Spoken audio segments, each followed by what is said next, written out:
دعا ہے اللہ رب العزت ہمارا یہ وقت ہماری قبروں کا سامان بنا دے اور دین اسلام کی برکتیں اللہ تعالی ہمارے شامل حال فرمائے۔ حضرت علامہ قبلہ مفتی عدیل احمد یوسفی صاحب دامت برکاتہم العالیہ اور آپ سبھی عشاق رسول صلی اللہ علیہ وسلم جس انداز میں مل کر اپنی اس محبت کا پیغام دے رہے ہیں اور آنے والی نسلوں کو ایک نبی پاک صلی اللہ علیہ وسلم کے عشق و محبت کا جام اور ان کی تربیت کر رہے ہیں، تاکہ جب حضور صلی اللہ علیہ وسلم کی محبت دل میں بیٹھے گی تو سنت کا پیار آئے گا۔ تو یہ سنت پر عمل کی تحریک اجاگر کرنے کے لیے نبی پاک صلی اللہ علیہ وسلم کے ذکر کے یہ پروگرام ہوتے ہیں۔ اللہ رب العزت کی وحدانیت، نبی پاک صلی اللہ علیہ وسلم کی رسالت کا ذکر، یہ یقیناً ہماری روحانی غذا ہے، یہی ہماری زندگی ہے اور یہی ہماری موت کا سامان ہے۔ اعلیٰ حضرت رحمۃ اللہ علیہ امام احمد رضا خان علیہ الرحمہ نے معراج کے اس سارے واقعے کو ایک قصیدہ کے اندر لکھا ہے جس کو قصیدہ معراجیہ کہا جاتا ہے۔ آپ فرماتے ہیں وہ سرور کشور رسالت جو عرش پر جلوہ گر ہوئے تھے، نئے نرالے طرب کے ساماں عرب کے مہمان کے لیے تھے، وہاں فلک پر یہاں زمین میں رچی تھی شادی مچی تھی دھومیں، ادھر سے انوار ہنستے آتے ادھر سے نفحات اٹھ رہے تھے، یہی سما تھا کہ پے کے رحمت خبر یہ لایا کہ چلیے حضرت تمہاری خاطر کشادہ ہیں جو کلیم پر بند راستے تھے، تبارک اللہ ہے شان تیری تجھی کو زیبا ہے بے نیازی، کہیں تو وہ جوش لنترانی کہیں تقاضے وصال کے تھے، اتار کر ان کے رخ کا صدقہ نور کا بٹ رہا تھا باڑا، کہ چاند سورج مچل مچل کر جبیں کی خیرات مانگتے تھے، تجلی حق کا صحرا سر پر صلاۃ و تسلیم کی نچھاور، دو رویا قدسی پرے جما کر کھڑے سلامی کے واسطے تھے، بچا جو تلہوں کے ان کا دھون بنا وہ جنت کا رنگ و روغن، جنہوں نے دولہا کی پائی اترن وہ پھول گلزار نور کے تھے۔ اور پھر اپنے عشق و محبت کی بات کرتے ہوئے اعلیٰ حضرت فرماتے ہیں، آپ کہتے ہیں کہ وہاں جو ندا جو صدا آئی وہ یہ تھی، بڑھ اے محمد کریم و احمد قریب آ اے سرور ممجد، نثار جاؤں وہ کیا ندا تھی، وہ کیا سما تھا، وہ کیا مزے تھے، وہی ہے اول، اللہ تعالیٰ کی شان بیان کرتے ہوئے کہتے ہیں وہی ہے اول، وہی ہے آخر، وہی ہے ظاہر، وہی ہے باطن، اسی کے جلوے اسی سے ملنے اسی سے اس کی طرف گئے تھے۔ نبی کریم صلی اللہ علیہ وآلہ وسلم کا یہ سفر معراج، زمینی سفر جو ہے، مسجد حرام سے مسجد اقصی تک کا یہ جو سفر ہے زمینی، 1.25 مہینے کی یہ مسافت ہے، 1.25 مہینے کی۔ یہ والا سفر اور اوپر آسمانوں والا سفر نبی کریم صلی اللہ علیہ وسلم نے رات کے تھوڑے سے حصے میں جو طے فرمایا ہے، صرف یہ سفر مسجد حرام سے مسجد اقصی تک، اور اس سفر کو قرآن مجید نے سورہ بنی اسرائیل 15ویں سپارے کی پہلی آیت میں اس کو بیان کیا۔ رہا دوسرا سفر آسمانوں کا، وہ اللہ رب العزت نے 27ویں سپارے کی سورۃ النجم کی مسلسل 18 آیات میں آسمان تک کا سفر بیان فرمایا۔ 45 صحابہ کرام ایسے ہیں جن سے معراج کی یہ روایت ثابت ہے، ان میں سے 60 ایسے ہیں کہ جو معراج کے وقت مسلمان بھی ہو چکے تھے، اور جب نبی صلی اللہ علیہ وسلم واپس آ کے آپ نے یہ سب کچھ بیان فرمایا، اس وقت بھی وہ مسلمان ہو کر کلمہ پڑھ کے نبی کریم صلی اللہ علیہ وسلم کی غلامی میں وہ موجود تھے، جنہوں نے یہ سارا منظر معراج شریف کا بیان کیا۔ اچھا، اس میں نوجوان بھی تشریف فرما ہیں، بزرگ ہیں، ایک تربیت کا پہلو میں ایک عرض کرتا ہوں۔ یہ جو نبی پاک صلی اللہ علیہ وسلم کا سفر ہے مسجد حرام سے مسجد اقصی تک، قرآن مجید نے اس کو بیان کیا، آغاز بھی سفر سے اور زمینی سفر کا اختتام بھی مسجد پہ۔ مفسرین نے لکھا ہے کہ یہ نبی پاک صلی اللہ علیہ وسلم کا سفر یہ صرف معراج کے سفر کی بات نہیں، بلکہ آپ کا ہر سفر مبارک ایسا ہوتا تھا، جب بھی کہیں جانا ہوتا تو آپ مسجد سے سفر شروع فرماتے، اور جہاں جانا ہوتا وہاں مسجد ہوتی تو پہلے وہاں بھی حضور مسجد میں ہی جایا کرتے تھے۔ اچھا، آج جب ہم عمرے پر جاتے ہیں تو سفر کا آغاز اکثر مسجد سے ہی کرتے ہیں نا، 2 رکعت نماز پڑھی اور پھر احرام کی نیت کر لی، اور جب وہاں جاتے ہیں تو مسجد حرام میں پہنچتے ہیں۔ تو اگر ہماری یہ عادت ہی بن جائے کہ ہم نے کسی بھی سفر میں جانا ہو، کسی بڑے سفر میں آپ اسلام آباد جا رہے ہیں، فیصل آباد جا رہے ہوں، کہیں بھی یہاں سے نکل کے کسی بھی سفر پر جا رہے ہوں، تو نماز پڑھنے کے بعد اپنا سفر شروع کر لیں، اور جہاں جا رہے ہیں یہ نیت کر کے جائیں کہ جس بھی نماز کا ٹائم ہوگا پہلے اس جگہ پہ جا کے نماز ہی پڑھوں گا۔ تو آپ کا یہ جو اسلام آباد کا سفر ہے، وہ جو کچھ کام آپ نادرہ میں کہیں بھی کرنا چاہتے ہیں اس کو ثانوی حیثیت دے دیں، مسجد کی نیت پہلے کر لیں۔ تو نبی پاک صلی اللہ علیہ وسلم فرماتے ہیں میرا امتی جب مسجد کی طرف قدم اٹھاتا ہے، اللہ تعالیٰ اسے بیت اللہ کی طرف قدم اٹھانے کا ثواب عطا فرماتا ہے۔ تو 3-4 گھنٹے کا سفر تو ہم نے کرنا ہی ہے نا، کوئی 4-5 گھنٹے کا، تو ہم مسجد کی نیت کر کے جائیں۔ کسی بھی چیز کی ڈرائیو کرتا ہوا بندہ جو ہے سمجھے موت کے منہ میں ہے، کبھی اللہ نہ کرے کوئی ایسا معاملہ ہو بھی جائے تو حضور صلی اللہ علیہ وسلم فرماتے ہیں جس حالت میں کوئی فوت ہوگا قیامت کے دن اسی حال میں ہی اٹھایا جائے گا، نماز کے انتظار میں اٹھائے جائیں گے۔ تو انشاءاللہ ہم یہ ارادہ کرتے ہیں، کوشش کریں گے کہ جب بھی کسی بڑے سفر پہ جائیں گے تو سفر کا آغاز مسجد سے ہی کریں گے، نماز کا وقت ہوگا تو نماز پڑھ کے جائیں گے، اور اگر نہ بھی ہو وقت تو نفل پڑھ کے یہاں سے سفر کا آغاز کریں گے، اور جہاں جا رہے ہوں گے وہاں پر بھی ہم مسجد کی نیت کر کے جائیں گے، وہاں پر بھی انشاءاللہ نماز ہی پڑھیں گے۔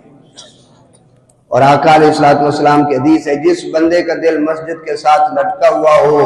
اللہ تعالیٰ قیامت کی گرمی سے اسے نکال کر اپنے عرش کے سائے میں جگہ عطا فرما دے گا۔ تو یہ ایک سب سے پہلا تربیت کا پہلو ہے۔ دوسری چیز، کسی کو راستہ صاف کر کے دینا، یہ بھی نبی کریم صلی اللہ علیہ وسلم کا ہمارے لیے حکم ہے۔ گزرنے والوں کو راستہ صاف دینا، یہ تو خیر سوسائٹی ہے نا، لیکن اندرون شہر جائیں، کوئی چھوٹا موٹا کوئی پروگرام ہو یا کوئی مرگ وغیرہ کا معاملہ ہو تو فوری طور پر ٹینٹ جو ہیں وہ گلیوں میں لگا دیے جاتے ہیں، جس کی وجہ سے جانے والوں کو بھی دقت کا سامنا ہوتا ہے۔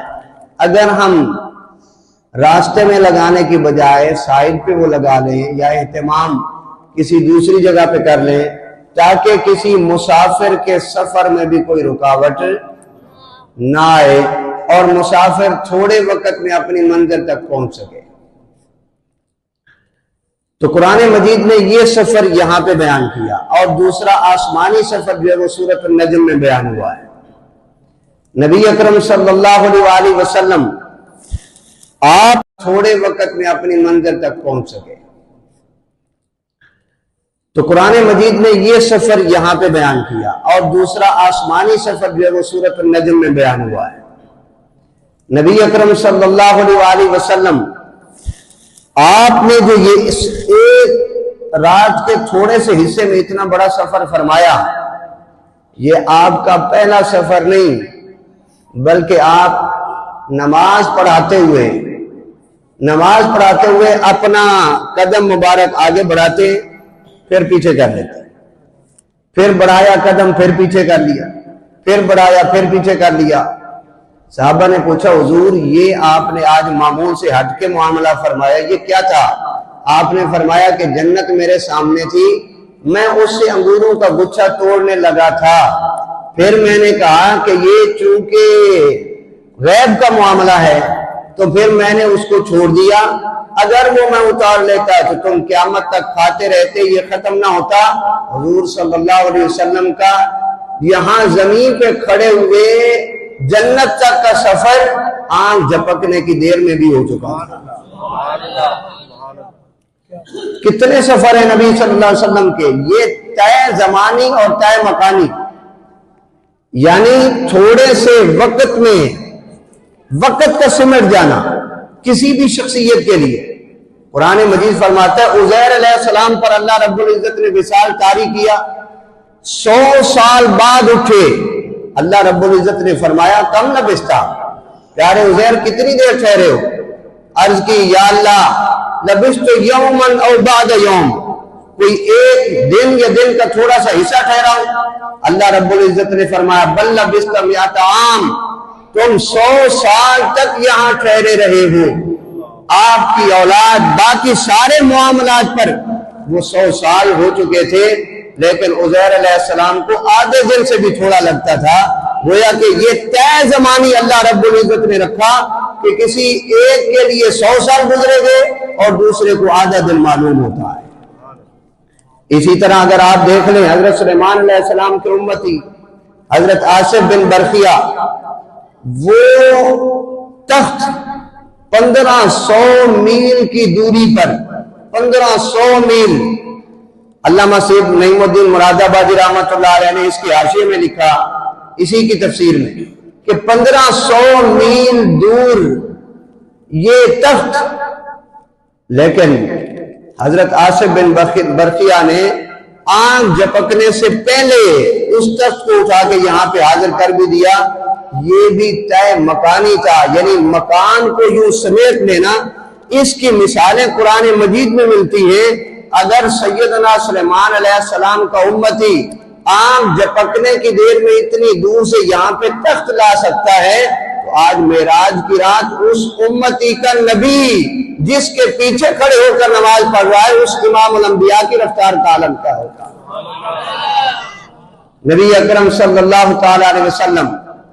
آپ فرماتے ہیں کہ میں حضرت سیدہ ام ہانی رضی اللہ تعالیٰ عنہ کے گھر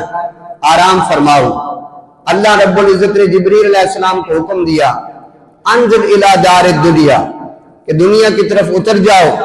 وہبط الی بنی ہاشم، بنی ہاشم کے محلے کی طرف جاؤ۔ جبریل علیہ السلام وہاں پہنچے، اپنے آپ کو سمیٹ کے چھت سے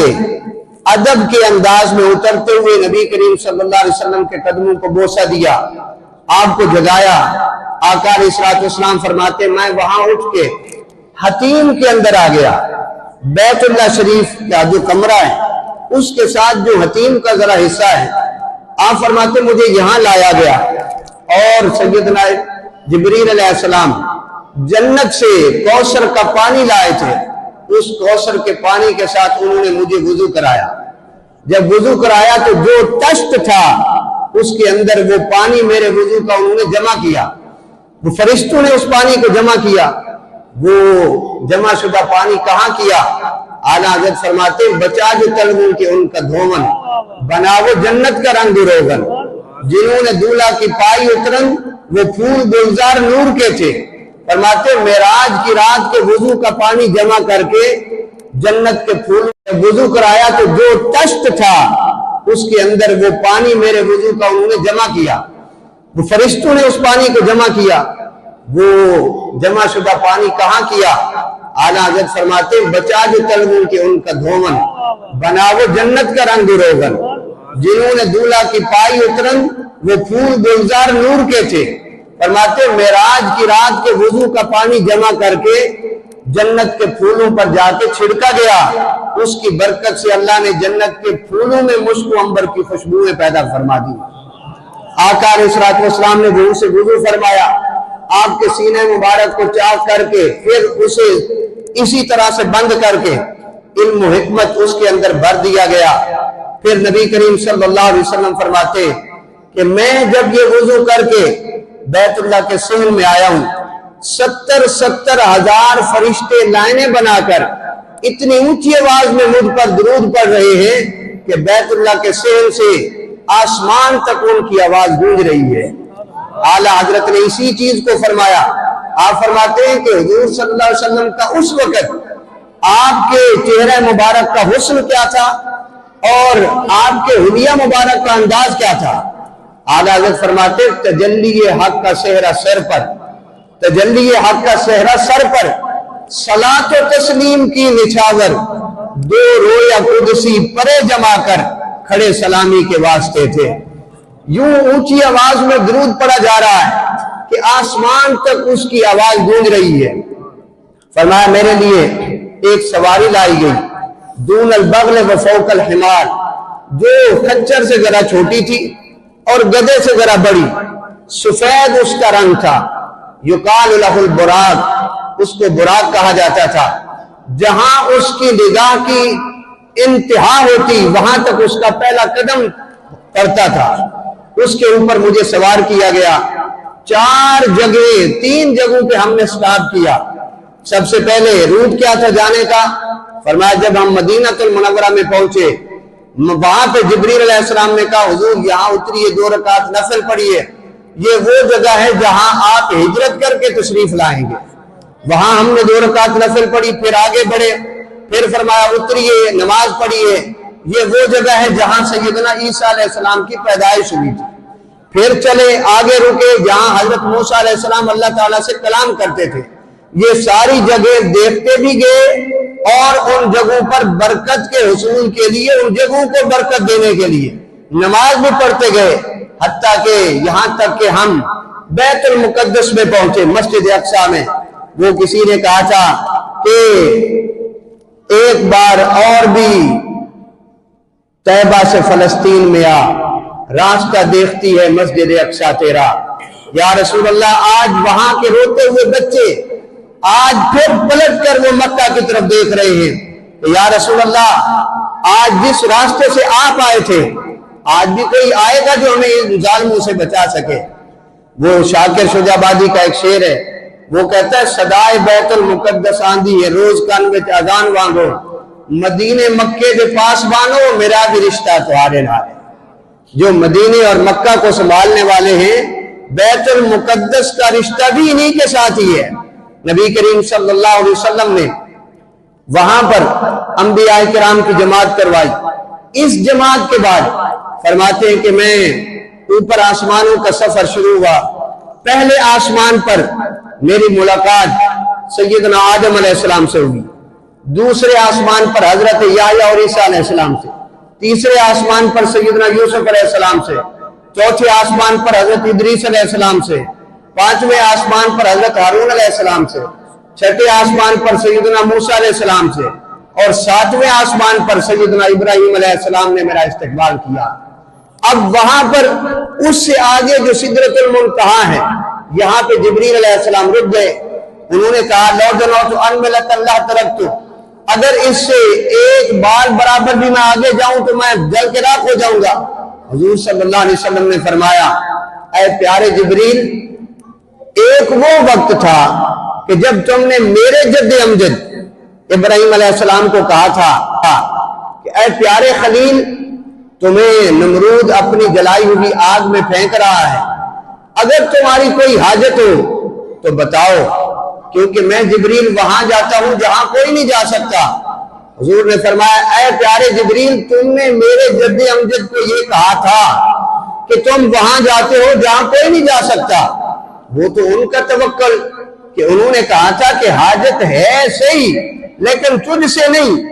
اور جس سے ہے اس کو کہنے کی ضرورت ہی نہیں۔ وہ تو ابراہیم علیہ السلام کا توکل نہ، مگر اے پیارے جبریل تم نے تو پیشکش کی تھی، آج میں محمد الرسول اللہ تمہیں کہتا ہوں کہ اے پیارے جبریل، میں وہاں جا رہا ہوں جہاں تم بھی نہیں جا سکتے، تمہاری کوئی حاجت ہو تو بتاؤ۔ جبریل علیہ السلام نے کہا یا رسول اللہ صلی اللہ علیہ وسلم، میری حاجت یہ ہے کہ جب قیامت کے دن آپ کی امت پل صراط سے گزرے گی تو صالحین کے پاؤں کے نیچے مجھے پر بچھانے کا موقع مل سکے۔ نبی کریم صلی اللہ علیہ وسلم نے ان کی بات کو سنا۔ حضور صلی اللہ علیہ وسلم اب سدرۃ المنتہا سے اوپر جا رہے ہیں۔ سدرۃ المنتہا یہ جو بیری کا ایک درخت ہے جس کے پتے ہاتھی کے کان جتنا بڑے، اور اس کے اوپر لگنے والا بیر کا جو پھل ہے، یہ جو پانی والے گھڑے ہوتے ہیں اس سے بھی وہ بڑا ہے۔ اور وہاں پر کیا ہے اس سدرہ کے درخت پر، بیری کے درخت پر،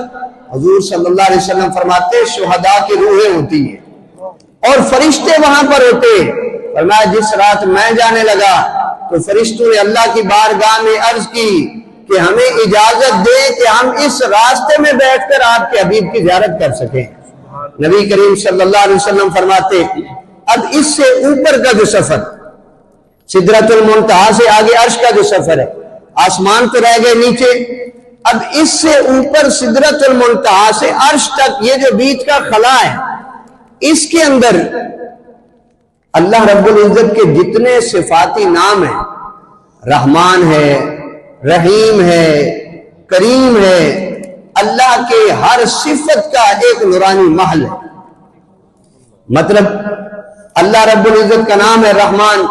تو صفت رحمان اور رحم کے جتنے بھی معاملات ہیں وہ وہاں پر طے کیے جاتے۔ صفت کرم کے جو ہیں وہ کریم کے محل میں طے کیے جاتے۔ تو نبی کریم صلی اللہ علیہ وسلم نے فرمایا اللہ تعالیٰ کے ان صفاتی نام کے محلات کے بیچ میں سے میں گزرتے جا رہا تھا۔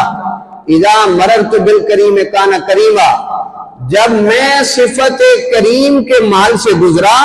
تو اللہ رب العزت نے اپنی صفت کا رنگ مجھ پہ چڑھا کے مجھے بھی کریم بنا دیا۔ جب میں صفت رحیم کے محل سے گزرا تو اللہ نے اپنی صفت کا رنگ مجھے چڑھا کے مجھے بھی رحیم بنا دیا۔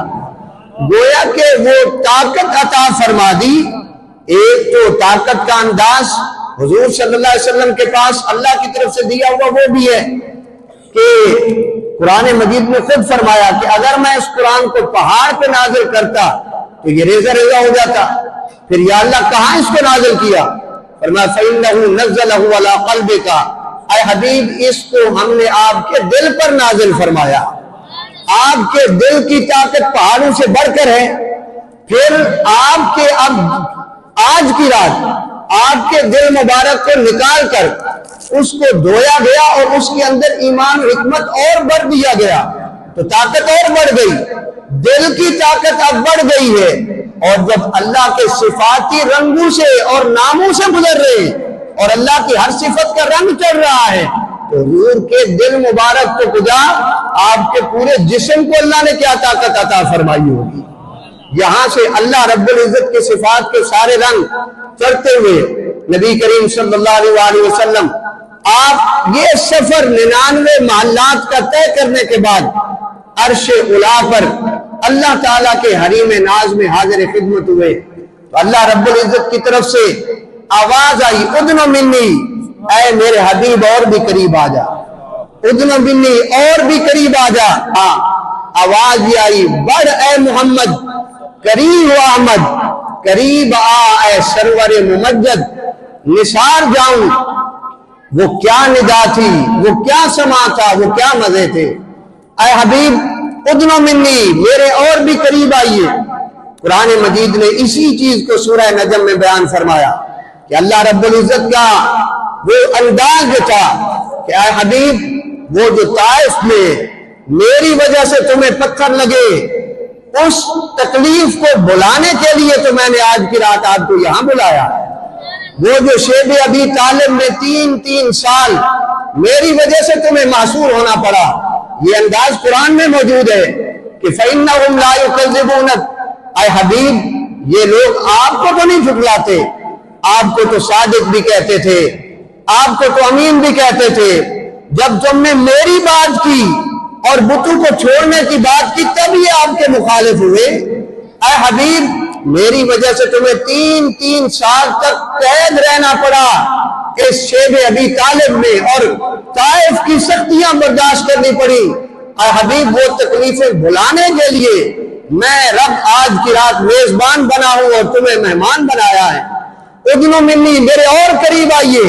پھر آواز آئی کہ یا محمد فإن ربک یصلی علیک، اے حبیب آپ یہاں پہ ٹھہرے،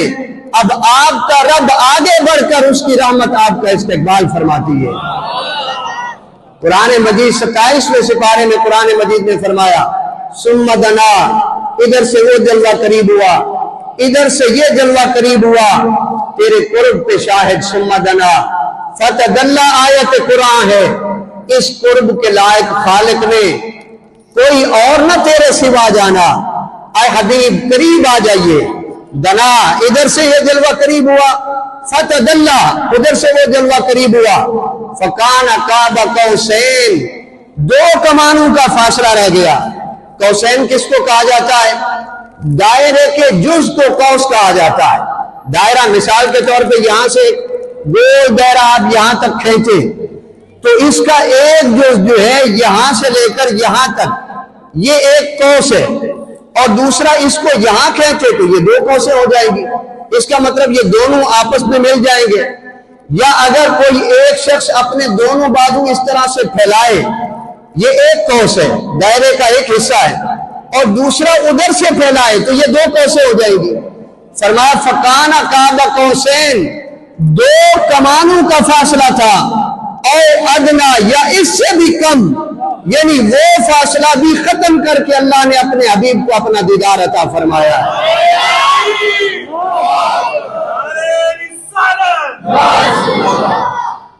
قرآن مجید نے اس سے آگے بیان فرمایا فَأَوْحَا إِلَىٰ عَبْدِهِ مَا أَوْحَا،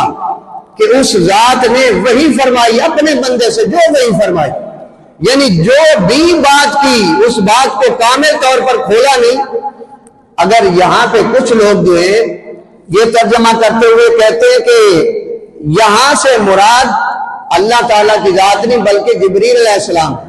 کہ نبی صلی اللہ علیہ وسلم جبریل علیہ السلام کے قریب ہوئے، تو اس کا جواب ہمارے علماء نے یہ لکھا ہے، بلکہ امام راضی رحمۃ اللہ علیہ نے تفسیر کبیر میں بھی جواب یہ لکھا ہے کہ قرآن فرماتے فَأَوْحَا إِلَىٰ عَبْدِهِ، کہ اس نے وحی کی اپنے بندے کو۔ تو اگر حضور جبریل سے ملاقات کر رہے تھے تو کیا حضور جبریل کے بندے، جب یہ بات ہو رہی ہے کہ فَأَوْحَا إِلَىٰ عَبْدِهِ، اس نے وحی کی اپنے بندے کو جو وحی کی،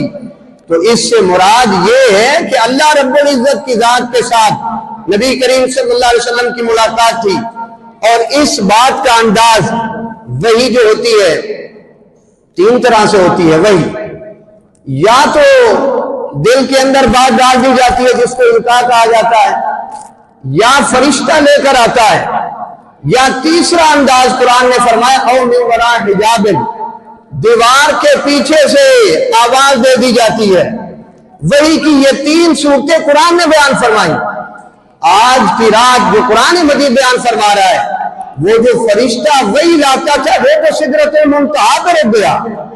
بیچ میں دیوار کی آڑ بھی کوئی نہیں. آج یہ تینوں واسطے نہیں ہیں. فَأَوْحَىٰ إِلَىٰ عَبْدِهِ مَا أَوْحَىٰ، بلکہ سارے پردے اور حجابات ہٹا کے ڈائریکٹ اللہ رب العزت اپنے حبیب سے کلام فرما رہا ہے. اور قرآن مجید نے اس چیز کا منظر بھی بیان کیا. فَأَوْحَىٰ إِلَىٰ عَبْدِهِ مَا أَوْحَىٰ کہ آپ اللہ تعالیٰ نے اپنے بندے کو وحی فرمائی. جب اللہ تعالیٰ نے کلام کیا مَا كَذَبَ الْفُؤَادُ مَا رَأَىٰ، جو کچھ دل نے دیکھا آنکھ نے اس کو جھٹلایا نہیں، جو آنکھ نے دیکھا اس کو دل نے جھٹلایا نہیں. اور مَا زَاغَ الْبَصَرُ وَمَا طَغَىٰ، ایک وہ بھی جگہ تھی جہاں ایک تجلی نازل فرمائی پہاڑ ریزہ ریزہ ہو گیا، اور یہاں ایک تجلی نہیں بلکہ حضور صلی اللہ علیہ وسلم تجلی کو نہیں عین ذات کو دیکھ رہے ہیں، اور بے ہوش نہیں بلکہ مسکراتے ہوئے اپنے رب کو دیکھ رہے ہیں، مسکراتے ہوئے. اور پھر نبی کریم صلی اللہ علیہ وسلم اللہ تعالیٰ کی بارگاہ میں عرض کرتے یا اللہ التحیات للہ والصلوات والطیبات، ساری زبان والی عبادتیں، مال کی عبادتیں اور بدن کی عبادتیں، وہ ساری کی ساری میری عاجزی ہے تیری ذات کے لیے. اللہ رب العزت نے فرمایا السلام علیکم ایھا النبی ورحمۃ اللہ وبرکاتہ، اے نبی آپ پر سلامتی ہو، اللہ کی برکت اور اللہ کی رحمتیں ہوں.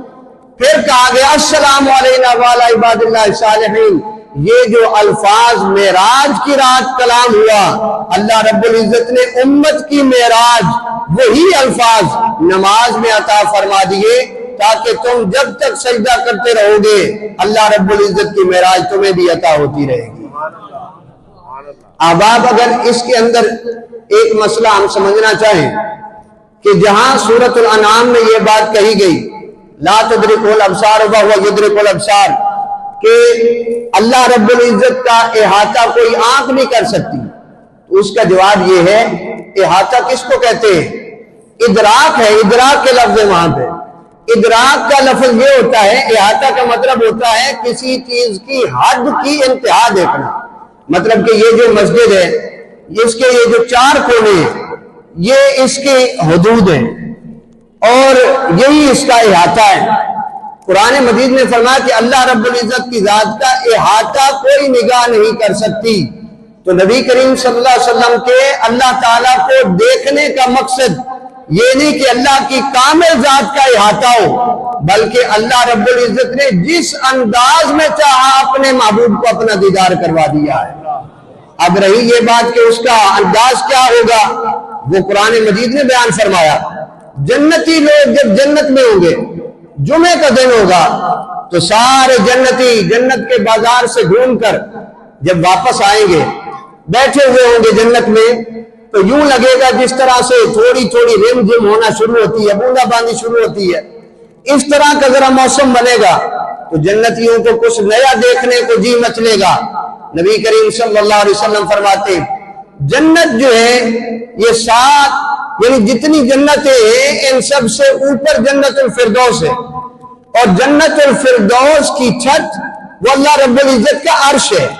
تو فرمایا جمعہ کے دن جب سارے جنتی وہاں سے جنت کے بازاروں سے ہو کر آئیں گے، اب کچھ نیا دیکھنے کو ان کو جی مچل رہا ہوگا، تو اللہ رب العزت جنت الفردوس کی اس چھت کو ہٹا کے سارے جنتیوں کو اپنا دیدار عطا فرماتی ہے. نبی کریم صلی اللہ علیہ وسلم کے معراج کا مسئلہ اگر تحقیق میں پڑھنا ہے تو پھر وہ تو یہی بات ابو جہل کر رہا تھا، ابو لہب کر رہا تھا کہ کیا 15 یہ جو اس کے در لمبا سفر جو 1.25 مہینے میں طے ہوتا ہے، کیا ایک رات میں اور رات کے تھوڑے سے حصے میں بھی ہو سکتا ہے؟ جب اس نے یہ باتیں کی اور اس سب سے پہلے سیدنا ابو بکر صدیق کے پاس گیا، آپ نے فرمایا اگر یہ بات سیدنا محمد رسول اللہ کی ہے تو وہاں ہم تحقیق نہیں کرتے، اس کو تو بصرت ہم تسلیم کرتے، وہاں ہمارے لیے تسلیم کا حکم ہے. فوری طور پر آپ نے اس کو مانا. اور یہی چیز ہمارے لیے سبق ہے کہ جب نبی کریم صلی اللہ علیہ وسلم کی عظمت کی بات آتی ہے تو پھر اسے توڑ کر نہیں بلکہ دل کھول کر ہی مانتے. اللہ رب العزت ہمارے سبھی احباب جنہوں نے عشق مصطفیٰ صلی اللہ علیہ وسلم کا اتنا عظیم ثبوت دیا ہے، اللہ تعالیٰ آپ سب کی محبتوں کو ہماری آخرت کا سامان بنائے، ہماری قبروں کا سامان بنائے، اور اس ادارے کو، اس مرکز کو اللہ تعالیٰ مزید برکت اور ترقیاں دے، اور ہمارے اس قدر معتمد علیہ عالم دین حضرت علامہ مفتی عدیل احمد یوسفی صاحب دامت برکاتہم العالیہ، جنہیں قبلہ بابی سرکار نے اپنی تربیت میں ہی ہمیشہ پڑھایا،